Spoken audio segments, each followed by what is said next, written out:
Imagine a country graduating over 4 million STEM professionals Whoa. every single year. Yeah. That's China.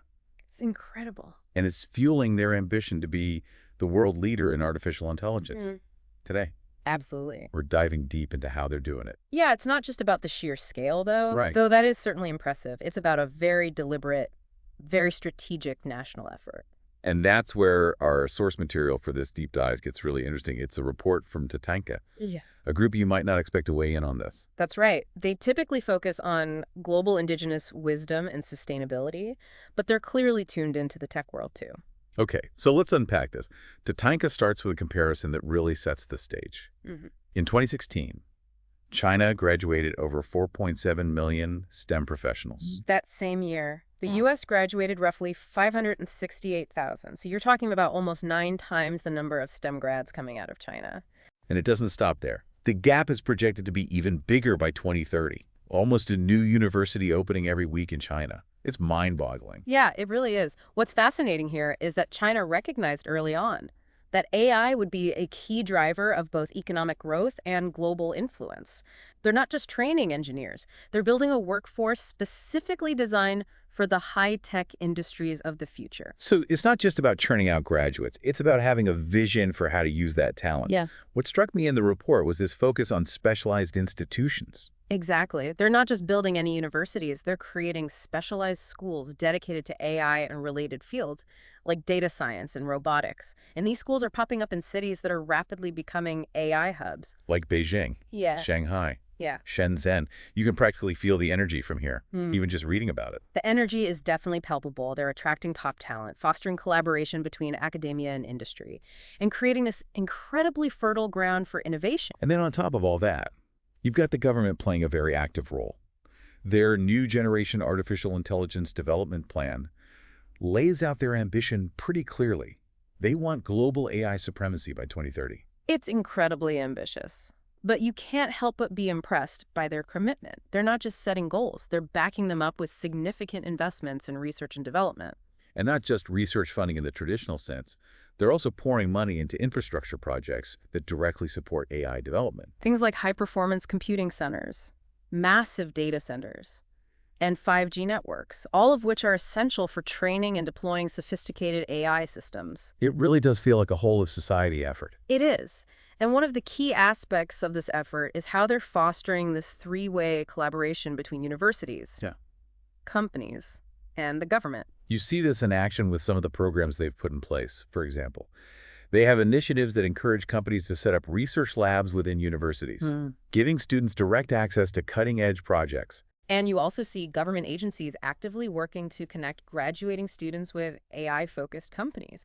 It's a very deliberate effort to ensure that the talent pipeline is directly connected to real-world applications and opportunities. So fresh grads are coming out of school and landing jobs on cutting-edge AI projects right away. Talk about a competitive advantage. It's a system that's designed to produce not just a large number of graduates, but graduates who are highly skilled, highly motivated, and immediately ready to contribute to China's AI ambitions. Speaking of government support, we can't overlook the role of policy in all of this. China has a number of policies in place that directly promote AI development. And these aren't just vague policy statements. They're concrete initiatives with specific targets and timelines. A good example is the Made in China 2025 initiative. Now, that's a name I've heard a lot. But to be honest, I don't fully grasp how it connects to AI. It's actually quite central to their AI strategy. Made in China 2025 is basically a blueprint for transforming China into a global manufacturing superpower. And AI and automation are key components of that vision. So they're not just aiming to develop advanced AI systems. They're aiming to integrate those systems into their manufacturing processes, their supply chains, their entire industrial ecosystem. Exactly. They see AI as a tool to boost productivity, increase efficiency, and ultimately dominate global markets in a whole range of industries, from robotics and aerospace to pharmaceuticals and clean energy. This level of strategic alignment between policy and action is really impressive. It's clear that they've thought this through very carefully. And that's what makes China such a formidable competitor in the global AI race. They have a clear vision, a comprehensive strategy, and the resources and the willpower to execute that strategy. It's a lot to take in. But it's essential to understand this context if you want to grasp the full scope of China's AI ambitions. And it's not just about numbers and policies. Right. The TATANKA report actually does a really good job of bringing all of this to life through a specific story. The story of a recent computer science grad named Lin Wen. Okay, let's hear about Lin Wen. I always find these personal stories help to ground these big, complex topics. So Lin Wen, Recent computer science grad. Her story is featured in the TATANKA report. right. Her story feels like a perfect illustration of how China's investing in STEM is producing a generation of innovators. She's working on an AI system to predict and mitigate climate disasters. Pretty ambitious undertaking, to say the least. And the way her team is approaching it is fascinating. They're drawing inspiration from China's own rapid infrastructure development. They're using these massive data sets collected nationwide. Things like weather patterns, soil conditions, even population density maps to train their AI model. So their model is designed to identify early warning signs of potential disasters, giving authorities more time to prepare and evacuate people. In the report, they highlight a specific instance where Lin's model successfully predicted a typhoon, led to timely evacuations, ultimately saved thousands of lives. It's a powerful reminder that behind all the statistics and strategies, there are real people pushing the boundaries of what's possible with AI. And it highlights one of the key areas where China sees AI playing a crucial role, addressing global challenges. Speaking of global challenges, the TATANKA report also spends some time exploring the geopolitical implications of China's AI rise. Yeah, they quote Kai-Fu Lee, Yeah. a leading AI expert, who calls China the Saudi Arabia of data. Whoa, that's a really striking analogy. And it definitely got me thinking. Yeah, it highlights the sheer volume of data that China has access to, thanks to its large population and its embrace of digital technologies. Which is incredible fuel for developing powerful AI systems.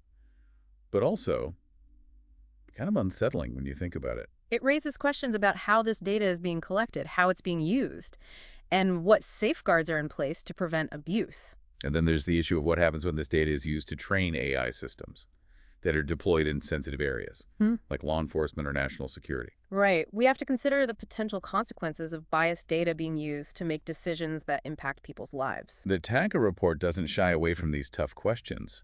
They acknowledge that there are legitimate concerns about the potential downsides of China's AI ambitions. They also point out that some experts are already talking about an AI arms race between China and the U.S. Oh, that's a term that gets thrown around a lot these days. But what does it actually mean in this context? It essentially refers to a competition between nations to develop and deploy the most advanced AI systems, often with military applications in mind. So things like autonomous weapon systems, AI-powered surveillance technologies, that sort of thing. Exactly. And this raises a whole host of ethical and security concerns. We're talking about technologies that could have a profound impact on the balance of power and the nature of warfare itself. It's a bit unsettling to think about, to be honest. It is, and it highlights the urgent need for international dialogue and cooperation on AI. We need to establish clear ethical guidelines and regulations for the development and deployment of these technologies. Especially in sensitive areas like defense.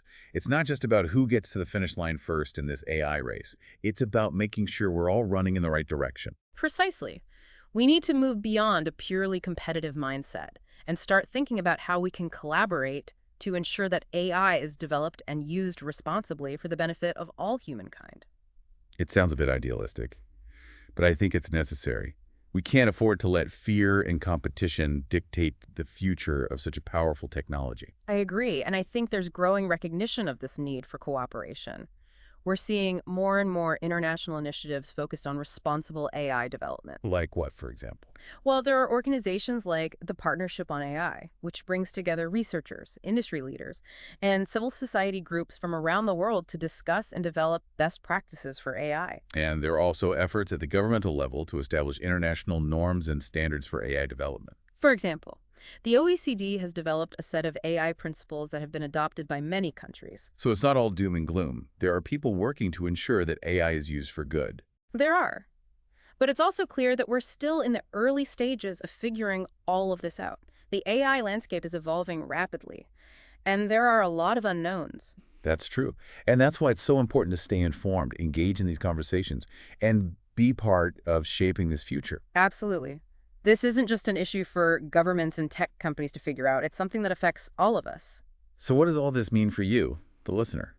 How can you make sense of this complex landscape and prepare for a future increasingly shaped by AI? Well, for one, don't be intimidated by the technology. AI is a tool. And like any tool, it can be used for good or bad. The more you understand about how it works, the better equipped you'll be to navigate this changing world. And don't be afraid to ask questions, challenge assumptions, and demand transparency for the companies and governments developing and deploying these technologies. That's right. This is a conversation that needs to involve everyone. Stay curious, stay informed, and stay engaged. Welcome back to our deep dive into China's AI ambitions. We've covered a lot of ground, from their massive STEM talent pool to the geopolitical implications of their Saudi Arabia data status. Yeah, we've talked about the potential downsides, Right. concerns about data privacy, and the risks of an AI arms race. So let's shift gears a bit and look ahead. What does the future hold for AI, both in China and globally? What does it all mean for the average person listening to this right now? Well, if we connect this back to the TATANKA report, they offer a pretty thought-provoking perspective. They argue that China's rise in AI isn't just about technology, it's about a shift in the global balance of power. They even suggest that the world might be entering a new era, where data becomes the most valuable resource, with China potentially holding a significant advantage. Yeah, it's a compelling argument. Think about it. Just like oil shaped the 20th century, data could very well be the defining resource of the 21st century. And China, with its vast population and embrace of digital technologies, is in a prime position to be a major player in this data-driven future. So what does this mean for other nations? Do they need to play catch-up? Or is there still room for collaboration, even amidst this competition? It's a complex question, and I think the answer is likely a combination of both. We're already seeing countries around the world investing heavily in AI research and development, trying to keep pace with China's advancements. The U.S., for example, still has a very strong tech sector and leading research institutions. They're not out of the game by any means. Exactly. And there are exciting developments happening in Europe, Canada, and other parts of the world as well. The AI landscape is becoming increasingly diverse and multipolar. But at the same time, I keep hearing this idea that AI is going to transform pretty much every aspect of our lives in the coming years. It's not just hype. AI is already having a significant impact on industries ranging from healthcare and finance to transportation and manufacturing. And those impacts are only going to grow as AI systems become more sophisticated. So what can the average person do to prepare for this AI-powered future? It all feels a bit overwhelming, to be honest. I think the most important thing is to stay informed and engaged. Learn about the basics of AI, understand its potential benefits and risks, and pay attention to how it's being used in your own life. And don't be afraid to ask questions and demand transparency from the companies and governments developing and deploying these technologies. That's right. This is a conversation that needs to involve everyone. The future of AI isn't something that's going to be decided by a small group of tech experts or policymakers. It's something that we all have a stake in. This deep dive has been fascinating, but it's also left me with a lot to think about. The AI landscape is complex, ever-changing, and full of both promise and peril. But I think the key takeaway is this. The future of AI is not predetermined. It's a future that we are all creating together, through our choices, our actions, and our voices. That's a great point to end on. Thanks for joining us on this journey into the world of China's AI ambitions. Keep exploring, keep learning, and keep questioning.